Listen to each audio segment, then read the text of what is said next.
আমাদের এই রাজ্যে বিশেষ করে আমি মনে করি তোমার পেছনে একটা পরিকল্পিত চক্রান্ত আছে। আমাদের রাজ্যে আমরা এখনো শান্তিতে বসবাস করি, যে কোনো সম্প্রদায়ের মানুষ হোক না কেন, হিন্দু মুসলমান, আমরা খুব শান্তিতে বসবাস করি। এই পরিস্থিতিকে ভেঙে দেওয়ার জন্য একটা চক্রান্ত চলছে। ভোটের রাজনীতির জন্যই হোক, অন্য কোনো কারণেই হোক, একটা পরিকল্পিত চক্রান্ত চলছে। এটাকে মোকাবেলা করতে হবে। আমি নিশ্চয়ই মুখ্যমন্ত্রী সক্রিয় ভূমিকা তো নিয়েছেন অলরেডি। এটা আমি মনে করি যে কোনো মূল্যে আমাদের আমাদের আমাদের এই রাজ্যের পক্ষে বিপজ্জনক। আমরা খুব বর্ডার স্টেটে আছি। বর্ডার স্টেটের প্রত্যেকটা রাজ্যই খুব স্পর্শকাতর রাজ্য। যেহেতু বাংলাদেশ আছে সেই কারণে সব জায়গায় আছে, নেপালের সঙ্গে আছে, ভুটানের সঙ্গে আছে, প্রত্যেকটি রাজ্য যেগুলো বর্ডারে আছে, ওদিকে রাজস্থান আছে, পাঞ্জাব আছে। ভাবা দরকার এই রাজ্যগুলোর জন্য বিশেষ একটা সতর্কতা নেওয়া উচিত। কেন্দ্রীয় সরকারের ভূমিকাটা পালন করা উচিত, রাজ্য সরকারের পালন করা উচিত।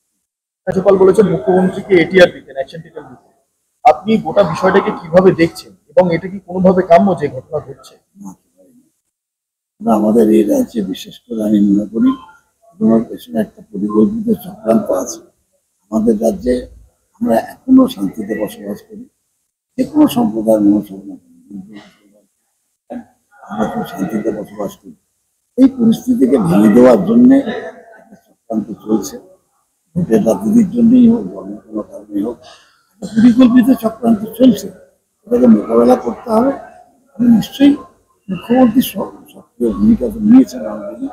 এটা আমি মনে করি যে কোনো মূল্যে আমাদের আমাদের আমাদের এই রাজ্যের পক্ষে বিপজ্জনক। আমরা খুব বর্ডার স্টেটে আছি। বর্ডার স্টেটের প্রত্যেকটা রাজ্যই খুব স্পর্শকাতর রাজ্য। যেহেতু বাংলাদেশ আছে সেই কারণে সব জায়গায় আছে, নেপালের সঙ্গে আছে, ভুটানের সঙ্গে আছে, প্রত্যেকটি রাজ্য যেগুলো বর্ডারে আছে, ওদিকে রাজস্থান আছে, পাঞ্জাব আছে। ভাবা দরকার এই রাজ্যগুলোর জন্য বিশেষ একটা সতর্কতা নেওয়া উচিত। কেন্দ্রীয় সরকারের ভূমিকাটা পালন করা উচিত, রাজ্য সরকারের পালন করা উচিত। যেহেতু এটা বাংলাদেশ বর্ডার সংলগ্ন এলাকা, সেই ক্ষেত্রে দাঁড়িয়ে কি বাংলাদেশেরও কোনো চক্রান্ত থাকতে পারে আপনি মনে করেন? বাংলাদেশ বলে তো নয়, গ্রুপ আছে ধরনের, গ্রুপ আছে। আমি একটা দুটো দেশের আন্তর্জাতিক প্রশ্ন আমি কোনো কথা বলবো না, উচিত না আমার খবরটা নেই বলা। কিন্তু আমি বলছি গ্রুপ আছে, অনেক নাশকতামূলক কাজের সঙ্গে সম্পৃক্ত বা সংযুক্ত অনেক গ্রুপ আছে। তাদেরকে আমরা বিপদ বলে মনে করি আমাদের রাজ্যে। তারা এসে কেন একটা দাঙ্গা বাঁধিয়ে দেবে, সেটা রুখতে হবে না আমাদের। আমরা আমাদের রাজ্যে শান্তি চাই। আমার দায়বদ্ধ এবং দৃঢ়তার সঙ্গে আটকা থাকি। আপনারা আলাদা করে কোনো পৃথক ভাবনা চিন্তা করছেন বিধানসভাতে? প্রথমত মণিপুরের ইস্যু একটা বড় ব্যাপার, সেটা হচ্ছে যে একেবারে বর্ডার স্টেট, একবারে প্রান্তিক আমাদের রাজ্য। সেই রাজ্যের শান্তি শৃঙ্খলা বজায় রাখা এটা কেন্দ্রীয় সরকার এবং মোদী সরকার গুরুতর দায়িত্ব ছিল। সেখানে প্রধানমন্ত্রীর কোনো আমি উদ্বেগ দেখিনি। তিনি ইউক্রেনে যুদ্ধ থামাবার জন্য চলে যাচ্ছেন, নোবেল পুরস্কার পাওয়ার জন্য, শান্তি প্রতিষ্ঠায় ওনার উদ্যোগ দেখাবার জন্য। নিজের দেশে শান্তি প্রতিষ্ঠা করতে পারছেন না, নিজের সরকার যেখানে আছে সেখানে শান্তি প্রতিষ্ঠা করতে পারছেন না, তিনি ইউক্রেনে চলে যাচ্ছেন। এই সমস্ত লোক দেখানো কাজ করতে গিয়ে দেশের অবস্থা খারাপ হয়ে যাচ্ছে। তিনি যুক্তরাষ্ট্রের কাঠামো মানেন না, মানেন না, মানেন না, মানেন না, ঠিক আছে, তো আমরা লড়াই করবো। কিন্তু ওনার সরকার যেখানে, সেই সরকার নাস্তানাবুদ হয়ে যাচ্ছে, জাতি দাঙ্গার মানুষ মারা যাচ্ছে। এরকম নিকৃষ্টতম কাজ হচ্ছে, তারপরে তিনি সেখানে কোনোরকম ভাবে তার কোনো হেডটেড নেই। তিনি বিদেশ বেড়াতে চলে গেছেন। সেটা আর্জেন্ট নেই, এটা আর্জেন্ট আমি জানি না, কিন্তু তিনি যেটা করছেন সেটা আমার মনে হয় না সঠিক কাজ করছে। আমাকে কখনো দেখেছেন মন্তব্য করতে? আমি অভিষেক বন্দ্যোপাধ্যায়ের যোগ্যতা সম্পর্কে আমি উচ্ছ্বসিত প্রশংসা করি, এটা হয়তো কোনো অসুবিধা নেই। কিন্তু কাকে কোথায় বসানো হবে না হবে, আমি যে ফোরামে বড় দরকার সেটা ফোরামে বলবো। আমি ফোরামে কেন বলতে সে আমি কি ঠিক পেয়েছি?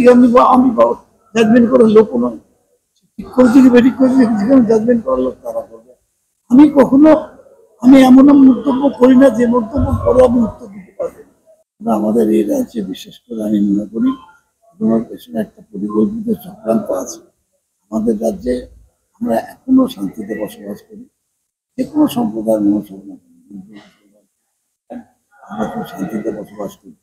এই পরিস্থিতিকে ভেঙে দেওয়ার জন্য একটা চক্রান্ত চলছে। ভোটের রাজনীতির জন্যই হোক, অন্য কোনো কারণেই হোক, একটা পরিকল্পিত চক্রান্ত চলছে। এটাকে মোকাবেলা করতে হবে। আমি নিশ্চয়ই মুখ্যমন্ত্রী সক্রিয় ভূমিকা তো নিয়েছেন অলরেডি। এটা আমি মনে করি যে কোনো মূল্যে আমাদের আমাদের আমাদের এই রাজ্যের পক্ষে বিপজ্জনক। আমরা খুব বর্ডার স্টেটে আছি। বর্ডার স্টেটের প্রত্যেকটা রাজ্যই খুব স্পর্শকাতর রাজ্য। যেহেতু বাংলাদেশ আছে সেই কারণে সব জায়গায় আছে, নেপালের সঙ্গে আছে, ভুটানের সঙ্গে আছে, প্রত্যেকটি রাজ্য যেগুলো বর্ডারে আছে, ওদিকে রাজস্থান আছে, পাঞ্জাব আছে, ভাবা দরকার এই রাজ্যগুলোর জন্য বিশেষ একটা সতর্কতা নেওয়া উচিত। কেন্দ্রীয় সরকারের ভূমিকাটা পালন করা উচিত, রাজ্য সরকারের পালন করা উচিত। রাজ্যপাল বলেছেন মুখ্যমন্ত্রীকে এটিআর দিতেন, অ্যাকশন টেকেন দিতেন। আপনি গোটা বিষয়টাকে কিভাবে দেখছেন এবং এটা কি কোনোভাবে কাম্য যে ঘটনা ঘটছে? না, আমরা আমাদের এই রাজ্যে বিশেষ করে আমি মনে করি তোমার পেছনে একটা পরিকল্পিত চক্রান্ত আছে। আমাদের রাজ্যে আমরা এখনো শান্তিতে বসবাস করি, যে কোনো সম্প্রদায়ের মানুষ হোক না কেন, আমরা খুব শান্তিতে বসবাস করি। এই পরিস্থিতিকে ভেঙে দেওয়ার জন্য একটা চক্রান্ত চলছে। ভোটের রাজনীতির জন্যই হোক, অন্য কোনো কারণেই হোক, একটা পরিকল্পিত চক্রান্ত চলছে। এটাকে মোকাবেলা করতে হবে। আমি নিশ্চয়ই মুখ্যমন্ত্রী সক্রিয় ভূমিকা তো নিয়েছেন অলরেডি। এটা আমি মনে করি যে কোনো মূল্যে আমাদের আমাদের আমাদের এই রাজ্যের পক্ষে বিপজ্জনক। আমরা খুব বর্ডার স্টেটে আছি। বর্ডার স্টেটের প্রত্যেকটা রাজ্যই খুব স্পর্শকাতর রাজ্য। যেহেতু বাংলাদেশ আছে সেই কারণে সব জায়গায় আছে, নেপালের সঙ্গে আছে, ভুটানের সঙ্গে আছে, প্রত্যেকটি রাজ্য যেগুলো বর্ডারে আছে, ওদিকে রাজস্থান আছে, পাঞ্জাব আছে, ভাবা দরকার এই রাজ্যগুলোর জন্য বিশেষ একটা সতর্কতা নেওয়া উচিত। কেন্দ্রীয় সরকারের ভূমিকাটা পালন করা উচিত, রাজ্য সরকারের পালন করা উচিত। যেহেতু এটা বাংলাদেশ বর্ডার সংলগ্ন এলাকা, সেই ক্ষেত্রে দাঁড়িয়ে কি বাংলাদেশেরও কোনো চক্রান্ত থাকতে পারে আপনি মনে করেন?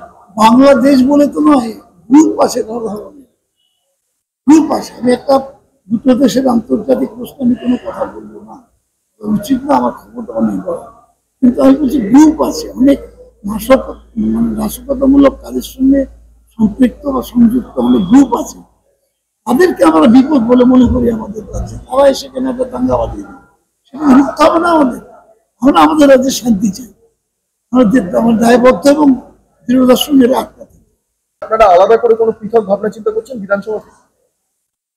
প্রথমত মণিপুরের ইস্যুতে একটা বড় ব্যাপার, সেটা হচ্ছে যে একেবারে বর্ডার স্টেট, একবারে প্রান্তিক আমাদের রাজ্য।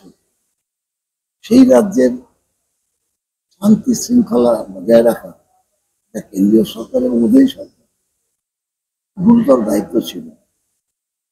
সেখানে প্রধানমন্ত্রীর কোনো আমি উদ্বেগ দেখিনি।